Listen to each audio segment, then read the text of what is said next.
To start, it would be interesting to hear your story growing up in a family with such a winemaking history, with 5 generations. What were the lessons that you learned through all this generational winemaking history in your family, and how did your career start in wine? Yeah, sure. I mean, lessons. I mean, nothing comes without hard work.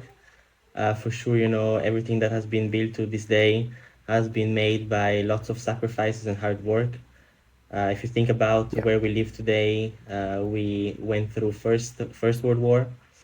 So yeah, my great grandfather fought in the First World War. Sorry, yeah, in the First World War, and a lot has changed since then, and a lot has yeah, improved, a lot has developed. The family definitely started with only a few vineyards. Now it's a very important reality in Friuli Venezia Giulia and all of Italy actually. yeah. So yeah, a lot of work has been done, a lot of sacrifices, a lot of hard work, and the next generation coming into the next. I'm the Yeah. fifth, but actually collaborating very little with my own family. Currently, I'm only taking care of the American market, so the, Okay. the the USA and Canada, so North America to be precise. The rest is my own projects within the wine world. So mostly focused on communication, Yeah. focused specifically on social media, content creation, and social media consultancy. I would say that. We've been having lots of fun, lots of adventures, and great discoveries in the wine world.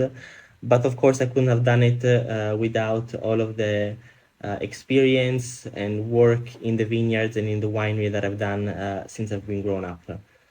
Since a child, I've always been, Of course. to say, spending time in the vineyards and in the winery, together with my family, together with the workers of the winery itself.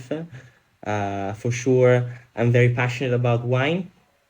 At the moment, less about production, but more about communication. I I feel there see. is a lot of competition in terms of winemaking, wine production. All of the world makes wine Yeah. and decent quality wine. Yeah. Of course, Italy, the advantage of Italy is the history, the legacy, the prestigiousness about it.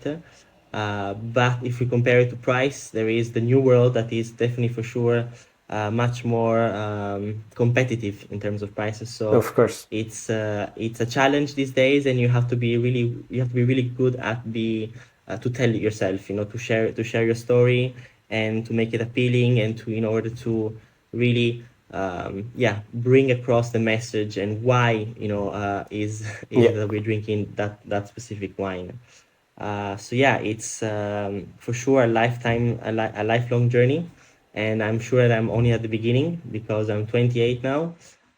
Been working in the wine world officially since I'm 18. But even before that, of course, because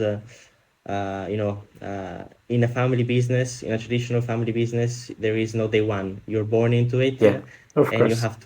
have to learn how to navigate a little bit by following your parents, following the grandparents, stealing with the eye, and things like Exactly. that. So it's a lifelong experience, and it's a little bit about wine too. Wine is definitely a journey, a discovery. You start at a certain point, you discover some wines, and if you're curious and eager and passionate about it, you develop and you learn more and you discover, and your tasting experience develops as well. So it's really is a journey. Of course, I totally agree with you, and it's really interesting. Actually, we are the same age. I'm 28 as well, so that's fun. Thanks for watching this video. You can watch the full podcast episode by clicking here, or watch another interesting video by clicking here. Let's continue the discussion in the comment section, and see you in the next one.